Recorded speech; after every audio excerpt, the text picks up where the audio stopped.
भाभी के चक्कर में जब एक भाई ने भाई का कत्ल किया। हमारे समाज में देवर भाभी के मजाक को उनका जन्म सिद्ध अधिकार माना जाता है। सोचते हैं कि ये इनका जन्म सिद्ध अधिकार है, अगर देवर भाभी मजाक कर रहे हैं कोई बात नहीं, मेरे देवर भाभी तो है। ये एक दिमाग में भूसा घुसा हुआ है, ये जहर है मेरी नज़र में, ये रिश्ता जहर।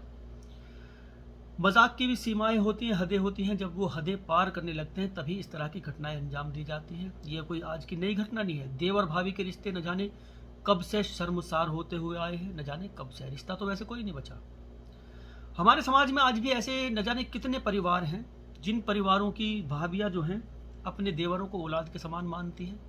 वो देवर भी उनको अपनी माँ के जैसा दर्जा देते हैं, अपनी माँ के जैसे समझते हैं। न जाने कितने परिवार ऐसे हैं। अच्छे हैं तो बुरों की भी कोई कमी नहीं, बुरों की भी तादाद बहुत है।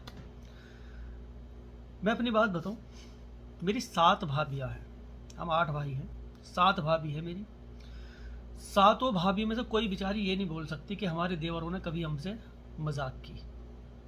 वंचित है मतलब इस चीज़ से। वो खुद कहती है कि हमारे देवर बेचारे ऐसे हैं, कभी हमसे बेचारों ने कभी मजाक नहीं की, कभी उनकी बेइज्जती नहीं की, इंसल्ट नहीं की। एक मजाक हम किया करते थे, बस एक मजाक किया करते थे। भाभी से हाथ लगाने वाली तो तौबा है, कभी सोचते भी नहीं। एक मजाक क्या करते, भाभी जब गांव का माहौल था, चूल्हे पर रोटी बनाया करती थी, लकड़ी जला रखी, तवा रखा, रोटी बन रही। जब भाभी रोटी बनाने बैठती थी तो हम 3 भाई रोटी खाने के लिए बैठते थे। भाभी इधर बैठी, भाभी के सामने हम रोटी खाने बैठते थे। पहली रोटी बनी और वो रोटी के 3 हिस्से किए, एक एक ने सबने लिया, जल्दी जल्दी खा ली, ख़त्म। वो मजाक थी बस हमारी कि भाभी तुमसे रोटी भी जल्दी नहीं बनती, तुम्हारी अम्मी ने तुम्हें क्या सिखाया, क्या देख के लाई थी हमारी अम्मी तुम्हें। हम इस तरह की मजाक कर लिया करते थे, बस उस जगह भाभी को परेशान करने के लिए। हाथ लगाने वाली, हाथ टच करने की तो अल्लाह तौबा, कभी सोचा तक भी नहीं। न जाने कैसे लोग हैं जो भाभीयों से टच करके मजाक कर लेते हैं, हाथ लगा देते हैं। खैर, आज की कहानी देवर भाभी के रिश्ते को शर्मसार करने वाली कहानी। हरदोई में एक गांव पड़ता है, बहोड़िया गांव। यहाँ पर एक श्याम लाल का परिवार रहता है। इनके 2 बेटे थे, श्याम सिंह और राम सिंह। श्याम सिंह बड़ा था, इसकी शादी हो गई थी, बच्चे बच्चे लेके ये अलग घर में रहता था। राम सिंह की शादी हुई 12 साल पहले रीता नाम की लड़की से। रीता उम्र में बड़ी थी, पति पत्नी में बनी नहीं, तो रीता लड़के अपने मायके चली गई। ये लेने गया कई बार, वो नहीं आई। 12 साल तक इसी तरह वो इंतज़ार करता रहा, वो नहीं आई। परेशान हो गए, इसने एक रीना नाम की लड़की से शादी की। रीना अच्छी खूबसूरत थी। 2 बेटे हुए। बेटे होने के बाद सास ससुर पति 2 बेटे, सब कुछ परिवार में। राम सिंह जो था ये टेलर था, बाजार में इसकी टेलरिंग की दुकान थी। अपना शाम को थका हारा आता था, दारू का पौवा लेके साथ में, और दारू वारू पी के सो जाता था। यही सब कुछ चल रहा था। इन्हीं के बराबर में इनका चाचा रहता था। चाचा के 2 बेटे थे, उनकी एक लड़की थी, 2 बेटे थे। उनमें था भूरा उर्फ सोने लाल नाम का एक लड़का था। वो रीना को भाभी भाभी कहा करता था। एक दिन वो मछली पकड़ने गया, मछली आ गई बहुत सारी। उसने सोचा थोड़ी भैया के घर पे दे दूं। घर पे गया उनके, रीना बैंगन काट रही थी। कहने लगा, भाभी ये बैंगन वैगन छोड़ो, मछली लेकर आया हूँ, बढ़िया करके बनाओ, और आज मैं भी यहीं पे खाऊंगा खाना शाम को, आज दावत है मेरी यही। यहीं से ये लोग एक जो मजाक किया करते थे, वो मजाक सीमाएं लांघ जाया करती थी। कैसी मजाक? मछली लेके आया, रीना उसको बोलती थी कि आज तो तुझे शिकार तो बड़े अच्छे फंसाने आते हैं। वो कहा करता था कि भाभी कोई अच्छा शिकार फंसी तो नहीं रहा। ये रीना कहा करती थी, कांटा अच्छा होना चाहिए तभी तो शिकार अच्छा फंसता है। ये बोला करता था कि कांटा तो बहुत अच्छा है लेकिन शिकार ही नहीं मिल रहा कोई अच्छा सा। अब इन चीज़ों के बारे में ये जो बातें बोली गई है, भी मैंने बोली, इनका मतलब कहाँ से कहाँ निकलता है खुद ही सोच लेना। इस तरह के लोग मजाक क्या करते थे। उस दिन शाम को इसने मछली बनाई, दारू वारू आ गई, ये भी दारू पीता था। राम सिंह जो था ये इससे काफ़ी बड़ा था उम्र में, लेकिन दोनों की पटती बहुत थी। इनके भैयाओं की, ताऊ चाचा के लड़के थे, पटती बहुत थी। राम सिंह ने दारू वारू पी, खाना वाना खाया, अपना वो कराटे मार के सो गया। दारू ठीक ठाक पिया करता था वो। ये भूरा अपने घर जाने लगा, कहेगा कि भैया तो सो गए, भाभी मैं भी घर जा रहा हूँ। उसने कहा, हाँ चले जाओ, तुम लोग तो दारू वारू पी के अपना निकल लेते हो। ये जो पत्नी थी रीना, ये अपने देह सुख से बड़ी वंचित थी। उसका यही था राम सिंह का, आता था, दारू पी, खाना खाया और सो गया। पत्नी को किसी और चीज़ की भी ज़रूरत होती है, इस चीज़ की उसको बिल्कुल परवाह नहीं थी। यही सब कुछ चल रहा था। एक दिन और दारू की पार्टी घर में हुई, उसने ज़्यादा दारू पी ली। रीना ने फिर मजाक किया इससे, मजाक मजाक में फिर इस तरह की बातें हुई। इसने कहा कि भाभी तुम्हारी जो आंखें हैं दारू से भी ज़्यादा नशीली। इस तरह की बातें हुई दोनों में, देवर भाभी में। उसने कहा तुझे मैं शराब की बोतल नजर आती हूँ। ये बोलने लगा कि हाँ शराब की बोतल क्या, भैया पागल हैं जो घर का मैखाना छोड़ के बाजार की शराब ला ला के पीते हैं। तुम्हारे अंदर तो इतना नशा है कि आदमी सारी रात भी ना उठे।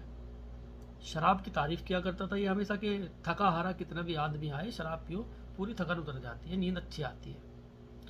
रीना भी इसी तरह मजाक करने लगी, मजाक की हदें बढ़ी, हाथ पकड़ लिया। हाथ पकड़ा तो नशे में था वो पहले से ही नशे में सोया पड़ा था। दोनों ने सीमाएं लांघ दी, संबंध बनने शुरू। ये पहला वाकया था इनका जब संबंध बनने शुरू हुए। वक्त बीतता रहा, इसी तरह ये चलते रहे। एक दिन इसकी सास थी राधा, सास ने इन दोनों को देख लिया।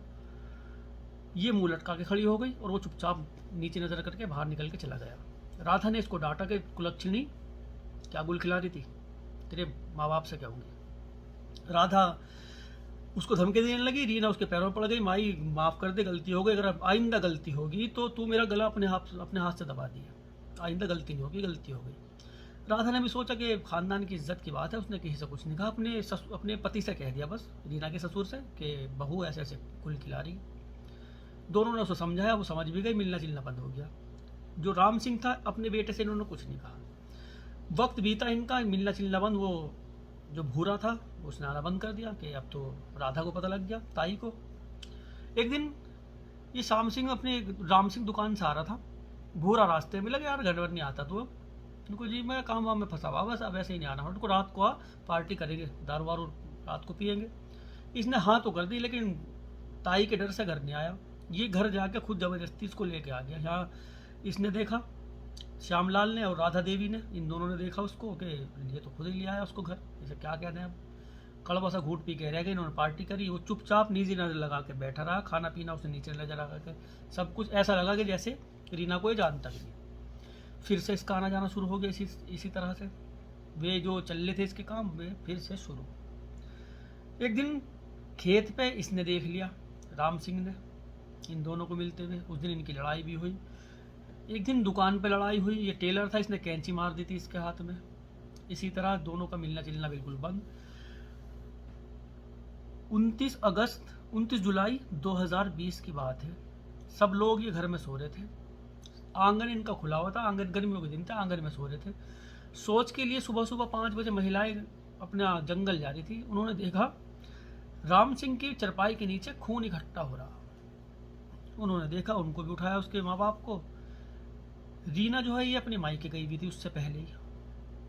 अब खून देखा तो देखा उसका गला वाला सब कटा पड़ा, मरा पड़ा हो। तो पुलिस बुलाई गई, पुलिस ने पूछताछ की, दुश्मनी वगैरह कुछ किसी से। कुछ दूरी पे एक कुआं है, उस कुएं में से एक कुल्हाड़ी मिली, अनुमान लगाया गया कुल्हाड़ी से इसको मारा गया। फिंगरप्रिंट वगैरह लिए मैच कराए, वो लगा कि हाँ कुल्हाड़ी से इसको मारा। पूछताछ हुई, पूछताछ में कुछ पता नहीं लगा। रीना को और भूरा को पुलिस ने गिरफ्तार किया, उसकी मायके से ही उसको लेके आए। प्लानिंग पक्की थी, पहले ही रीना कह के गई थी उससे कि मैं तो जा रही हूँ मायके, तो इसको खत्म कर दिया, नहीं तो ये हमें मिलने नहीं देगा। भूरा ने अपने ताऊ के लड़के को कुल्हाड़ी से काट के मारा। मार के किसी को आवाज भी नहीं हुई, सब लोग पास पास में ही सो रहे थे, लेकिन किसी को आवाज भी नहीं हुई कि इसने कब इसको मार दिया। मार के घर से निकला चुपचाप, कुल्हाड़ी कुएं में फेंकी और घर जाके अपने सो गया। सारी हकीकत सामने आई। भाभी से अफेयर था, भाभी के चक्कर में अपने ताऊ के लड़के को खत्म कर दिया। इसके एक बेटी भी पैदा हुई थी। बेटी भूरे को लगती थी कि ये बेटी मेरी है, लेकिन वो बेटी मर गई थी। इसको बड़ा दुख हुआ था, आशिक को। पता नहीं ऐसी औलादों को क्या मानते हैं लोग। पालते भी हैं, बड़ा भी करते हैं, पैदा भी करते हैं, और नाजायज संबंध से पैदा हुई औलाद को क्या बोलते हैं। खैर भाई, मैं एक बात कहना चाहूँगा लास्ट में। देवर भाभी का जो रिश्ता है वो पवित्र होता है। वाकई माँ समान होती है भाभी, और देवर भाभीयों को कह रहा हूँ कि देवर औलाद समान होता है। इन पे गंदी नज़र रखनी या भाभीयों पे गंदी नज़र रखनी बहुत ही गलत बात है। अभी गूगल पे भाभी सर्च कर दो, आपको गंदी गंदी वीडियो मिलेंगी। भाभी इतनी बदनाम है।